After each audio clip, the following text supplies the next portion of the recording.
किसानों की आय दोगुनी करने के लक्ष्य को साधने के लिए केंद्र सरकार कल से ही मंथन कर रही है। आज कृषि सम्मेलन का अंतिम दिन है और शाम को प्रधानमंत्री नरेंद्र मोदी किसानों की आय बढ़ाने को लेकर अपनी सरकार का रोड मैप दे सकती है।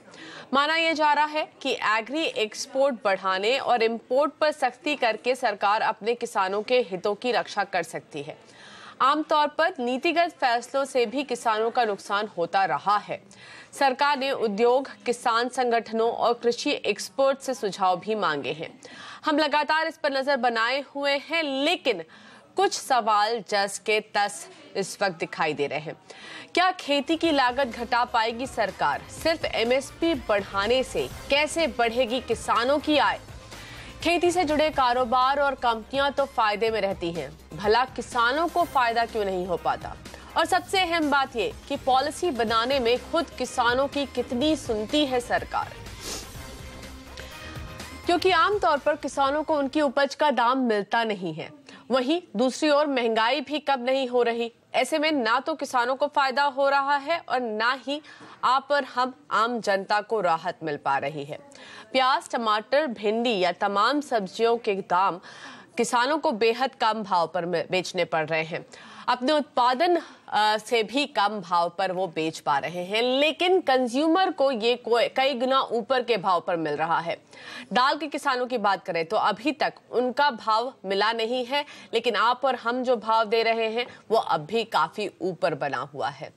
हमारे साथ इसी मुद्दे पर बात करने के लिए जुड़ रहे हैं एसएमसी कॉमट्रेड के research head Ravi Singh, commodity guru G Chandrashekhar और दाल मिल एसोसिएशन के प्रेसिडेंट सुरेश अग्रवाल। आप तीनों का बहुत बहुत स्वागत है। चंद्रशेखर जी, सबसे पहले कहा जाएगा कि एक बड़ा कदम सरकार ले रही है, जिस तरह से बजट में भी फोकस रहा किसानों पर, और अब वापस यहाँ पर एक बड़ा सम्मेलन जहाँ पर उम्मीद है कि सरकार कुछ रोड मैप तैयार करेगी।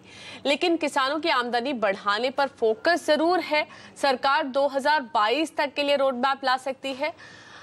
सबसे बड़ा जो पॉइंट है, 3-4 ऐसे बड़े पॉइंट कौन से हैं जिनको होने की जरूरत है?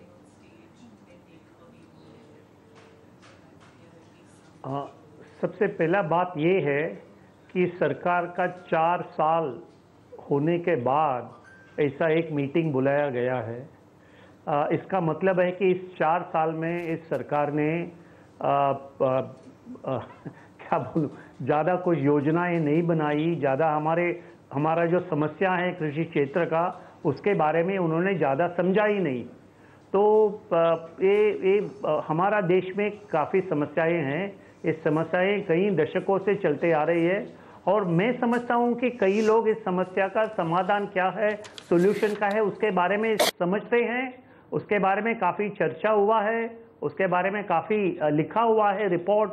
मगर सबसे महत्वपूर्ण कमजोरी ये है कि हमारा पॉलिटिकल विल काफ़ी कम है to bring about reforms in the market. तो आज मीटिंग करने के बाद प्रधानमंत्री या ये सरकार नया क्या बता पाएगी, ये मेरा समझ में नहीं आ रहा है, क्योंकि समस्याएं जानते हैं, समाधान भी सबकी जानकारी है। तो वी नीड एक्शन। मीटिंग बुलाने से कुछ होगा नहीं, और ऐसा नहीं है कि कोई some brilliant mind is going to come out with some brilliant answers और ब्रिलियंट प्लान। ऐसा नहीं है। तो कृषि क्षेत्र में कोई मिरेकल या चमत्कार कभी होता नहीं है। तो वी शुड बी वर्किंग। मगर भी फिर भी देखेंगे आज शाम को क्या होता है, प्रधानमंत्री का क्या रिस्पॉन्स है, उनका देश के लिए क्या संदेशा है, वो देखेंगे। मगर सबसे महत्वपूर्ण बात मैं समझता हूँ ये है कि हमारे जो बुनियादी समस्याएं हैं, उस बुनियादी समस्याएं उसके ओर जब तक हम ध्यान नहीं देते हैं, जब तक जो भी योजनाएं बनाए हैं उसका अमल नहीं करते हैं, जब तक हम उसमें पूंजी नहीं लगाते हैं, तब तक ये कृषि क्षेत्र का समस्याएं जारी रहेगी, विल कंटिन्यू। तो structural problems, how to address structural problem, इसका हमें जवाब चाहिए। चंद्रशेखर जी एक बात बताइए, अब जैसा कि आपने भी कहा 4 साल बीत चुके हैं, अब 1 साल है, 2019 में चुनाव है और चुनावों में सरकार ये जरूर चाहेगी कि किसानों का मन उनकी तरफ रहे। तो आपको क्या लगता है, क्या इस आज शाम जो बातें निकल कर आएंगी वो क्या वाकई ये स्ट्रक्चरल रिफॉर्म्स पर फोकस करेगी? क्योंकि स्ट्रक्चरल रिफॉर्म्स का जो आउटपुट आता है उसको आने में काफी ज्यादा टाइम लगता है, या आपको लगता है इस बार भी वही पीस मील बेसिस पर काम होने वाला है? बेटा, आज शाम को क्या होगा, क्या प्रधानमंत्री का क्या रेस्पॉन्स रहेगा, देश के लिए क्या मैसेज आएगा, मैं अभी कुछ बोल नहीं सकता हूं। मगर पिछले 2 या 3 साल में हमने जो भी देखा है और इसके बारे में हमने काफ़ी कमेंट्री किया है, आपका चैनल में किया है, हिंदू बिजनेस लाइन में लगातार मैं लिखते आ रहा हूं कि जो भी कदम उठाया है सरकार ने, it's a quick fix solution. कोई लॉन्ग टर्म स्ट्रक्चरल रिफॉर्म्स के बारे में बात नहीं हो रहा है। फॉर एग्जाम्पल एक उदाहरण देता हूं मैं, एक है strengthening the input delivery system, दूसरा है एक्सपैंडिंग इरिगेशन फैसिलिटी, तीसरा है इन्फ्यूजिंग टेक्नोलॉजी इन एग्रीकल्चर, चौथा है इन्वेस्टमेंट इन रूरल इंफ्रास्ट्रक्चर, फिर है बिल्डिंग कैपेसिटी अमंग्स फार्मर्स। तो ये सब इसमें क्या काम हुआ है पिछले 4 साल में, सरकार को बताना है देश को कि क्या काम किया है, what is the progress made in addressing the structural issue. मैं इकोनॉमिक सर्वे भी आप देखिए, कोई भी डॉक्यूमेंट देखिए, कहीं योजनाएं का ऐलान हुआ है मगर उसका अमल कितना हुआ है, उसका परिणाम ऑन द ग्राउंड क्या इफेक्ट है, उसके बारे में कोई रिपोर्ट है ही नहीं।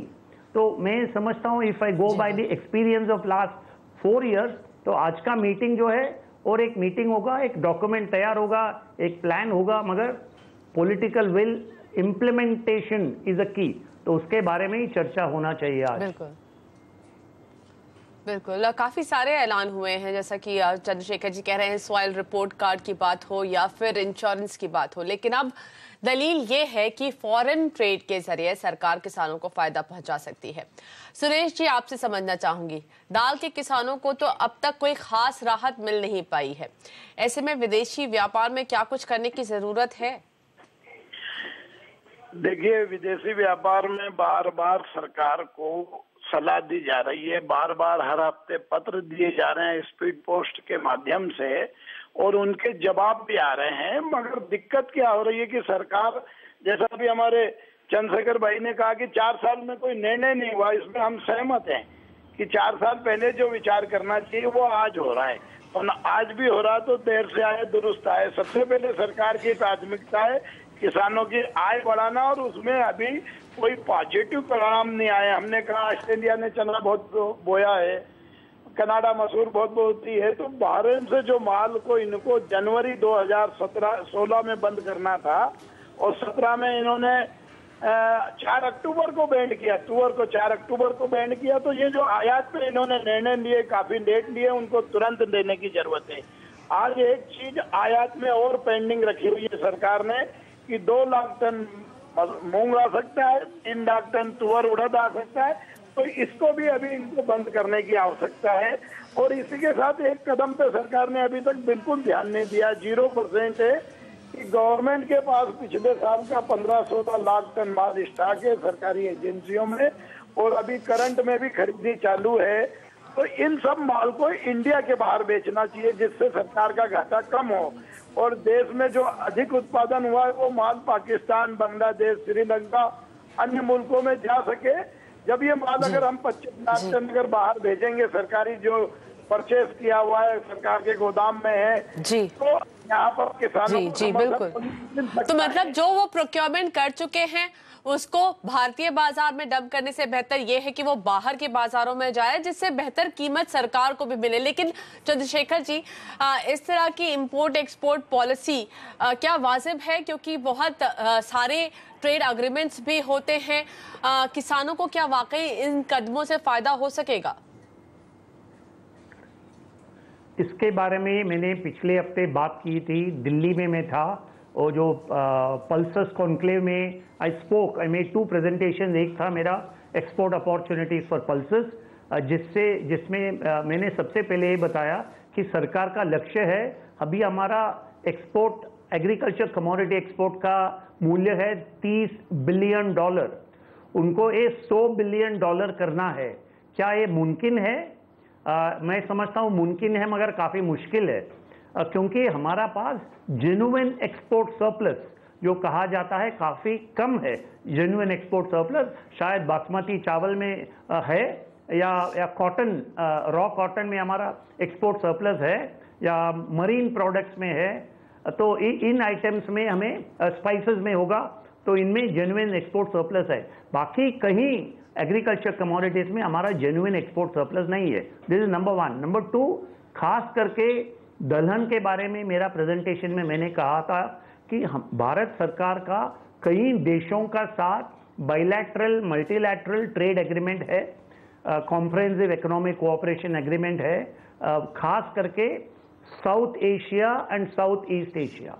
तो हमें उस बाइलैटरल ट्रेड एग्रीमेंट के अंतर्गत we need to put pressure on those countries to buy our pulses. समझिए बांग्लादेश का इंपोर्ट है 15 लाख टन, श्रीलंका का इंपोर्ट है करीबन 2.5 से 3 लाख टन, पाकिस्तान का इंपोर्ट होगा 2 या 3 लाख टन, और बाकी देश भी है जो थाईलैंड है, फिलीपींस है, सिंगापुर द्वारा जा सकता है, इंडोनेशिया है, मलेशिया, जहां से हम पाम ऑयल लेते हैं। तो हम बाइलैटरल ट्रेड एग्रीमेंट करना चाहिए। Therefore we need a campaign. तो आप सिर्फ ट्रेडर्स के हाथ में ये दोगे तो हमारा एक्सपोर्ट नहीं बढ़ेगा। सरकार को हमारा जो बाइलैटरल ट्रेड एग्रीमेंट है उसके अंतर्गत काफी दबाव लाना पड़ेगा on our south Asian and South east Asian neighbours. तो आपको लगता है इस वक्त भारत को मसल फ्लेक्स करने की जरूरत है, दिखाने की जरूरत है? अगर बायलैटरल ट्रेड एग्रीमेंट है तो वो वन वे नहीं हो सकता। दूसरा, हमें भी हमारा सामान भी उन देशों को खरीदना होगा। चंद्रशेखर जी और सुरेश जी, आप दोनों का बहुत बहुत धन्यवाद समय निकालने के लिए।